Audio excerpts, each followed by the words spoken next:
There's a lot of people out there that think if you're a real estate agent, the only way to make the big money is listing those big multi-million-dollar houses, which just is not the case. The actual way to make money as a real estate agent is in foreclosure properties.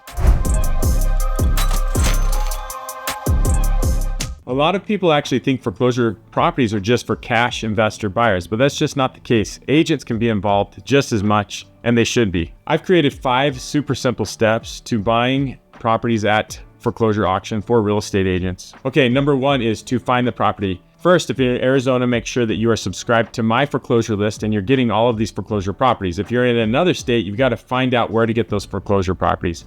And the best way to do that is go down to the courthouse or wherever they're holding these foreclosure auction properties and see who the players are. And once you've got the property list coming to you, you need to find the actual property. And I've got a lot of really cool things in my course to help you out with that. Within my email list, it's completely awesome and it's actually free, so make sure you're subscribed. Within that, you'll have the addresses and the opening bid, and also you can get drive reports of the properties so you can get pictures. It's completely free, like I said, and it's the information that you will need to help your clients buy something at auction. Number 2 is verify the property. You need to make sure that the property that you are buying, that the first mortgage is actually foreclosing and that we are buying the first mortgage, and I can help you do that. So we do title checks to make sure that you are in the clear and everything is clean. And if there are liens on the properties, you will want to know what those liens are. For instance, the big one is solar. If there's solar, we need to know that we're assuming that lease to the solar. Always make sure when you're buying something at foreclosure auction that you are buying the first mortgage, because if you don't, there's so many other complications. And you're actually not even buying the property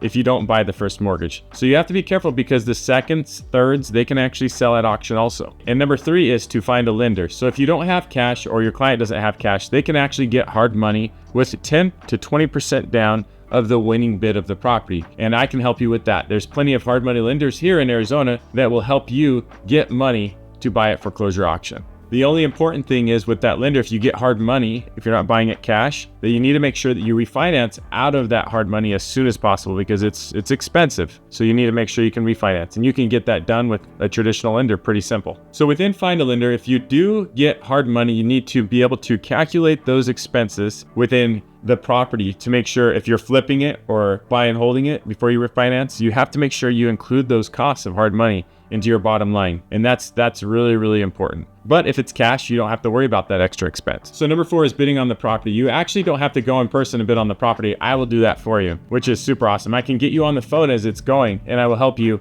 and coach you through the process of how we bid on the property. I just need to get your max bid of what you're paying for it before the auction goes. And number 5 is refinancing the property. Like I mentioned before, if you get hard money, you're gonna wanna get out of that hard money as soon as possible. If you're a realtor and your client is buying a property at auction, still you need to make sure that they are still pre-qualified to buy that property, because hard money is a short-term loan and they need to make sure to get out of that with their pre-qualification. And I have awesome lenders that can help you do that, so that's not a problem.